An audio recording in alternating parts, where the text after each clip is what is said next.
Hey guys, so it's Kadin, and welcome to another interview for Autism Digest. Today we got someone really amazing on here, the first autistic mayor of Burbank, California, and Burbank, California City Council member, Konstantine Anthony. Welcome to the show, Konstantine. Hello, Kadin. Thank you for having me. Appreciate you having me on. Absolutely, it's definitely a pleasure.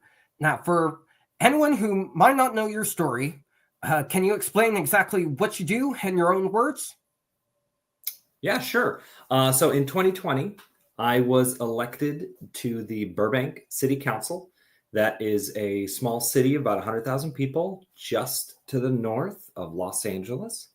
When I was elected in 2020, I was only the fourth diagnosed autistic elected official in the United States. There had been a school board member, a couple of state legislators, and then me. And in 2022, at the very end of 2022, the way our city council works here is a rotating mayorship position, meaning of the 5 elected council members, one of them every year gets elected to be mayor, gets chosen, selected to be mayor. So I had gotten my diagnosis previous to that. And when I took the oath of office and got rotated in to be mayor, I actually became the first diagnosed autistic mayor in the country, in the entire United States. And it was interesting holding that position. A lot of people reached out to me from across the country asking me about what I do and how it works. And the first thing I tell everybody is my job has allowed for a lot of accommodations, quite a bit. So I get a lot of support from the staff here and the community at large. The way the office is run, the way my team actually deals with all of my needs and idiosyncrasies is very different than any council member before them. So they've adapted. And, you know, for me, allowing that to happen with a lot of grace and a lot of understanding, it's been eye-opening to see how successful folks like us can be when given the right accessibility. I absolutely agree. That's definitely an inspiring story. My next question for you is, in today's political landscape, how important are autistic voices to you? So I'm a big believer in representation. I believe that folks who make up the government need to have voices from all different types of their constituencies.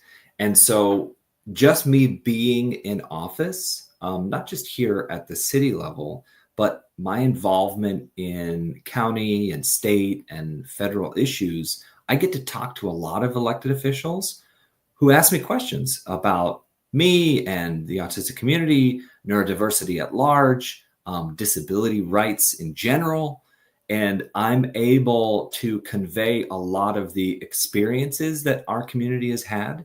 I got my start in disability rights. And so a lot of the issues that I bring up to colleagues of mine who are working on different bills and different government agencies, I'm able to convey to them the needs of our community and really what our community is fighting for. So electing folks from different backgrounds into office, I think is vitally important to the strength of our democracy. I absolutely agree. It's important. My next question for you is, what's your advice for anyone, neurodivergent or not, that wants to get into the political industry? Don't. My advice is don't.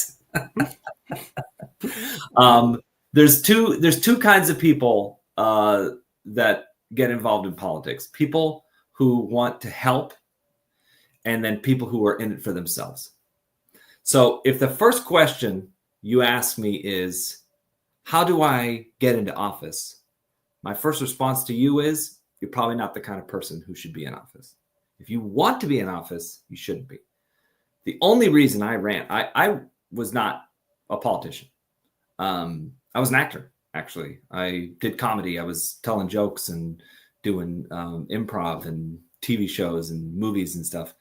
And the only reason I ran for office is because no one else was advocating for the things that we were needing in our community. I ran for office on a platform of solving homelessness and building affordable housing and keeping the rents down and trying to, protect neurodivergent folks and Black and brown folks against police brutality. Like, all of those issues were not being discussed in any of the debates or any of the other candidates running. And so when I ran, it was because Trump had just won. It was because a number of people in my community were doing some bad things. And so I did it out of sort of a need or a necessity, I guess. I would not recommend that to anybody. The other type of folks that I think get into political office are those that want to help. And if you want to help, if you want to do something good for your community, find the people that are already doing the work. That's my advice. If you actually want to do good work, find people who are doing it, because they're out there. There are communities, there's organizations, both political and apolitical, that are working on issues, fighting for good causes. Get involved with them. Don't try to reinvent the wheel. Someone is doing the thing that you are fighting for. I guarantee it. There's no issue out there. And I know all the issues and I know all the people working on them. If there's an issue that is favorable to you and that you want to get involved in, there's a group out there doing it. So get involved with them. And through that process, you end up finding individuals who are these natural born leaders who rise to the top because they do the good work, not because they themselves want to be seen as leaders, but it's because their team and the people surrounding them lift them up and say, you are in charge. You take care of it. I absolutely agree with that. All right, my final question for you is, what does the future hold for you? Will we be seeing President Anthony in the future? So I do really enjoy the executive branch of government, of the three branches. I like getting involved on the ground. The judicial branch and the legislative branch, the way they write laws and interpret laws, those are important aspects of our country. But for me, the executive branch, the mayorships, the governorships, folks who take the law and implement it in the agencies and the staff that actually helps people, to me is the most effective way for my skill set and the things that I'm passionate about to benefit folks. Right now, I am looking at moving up a level from city to county. In California, the county seats, those are the ones that deal the most with public benefits programs.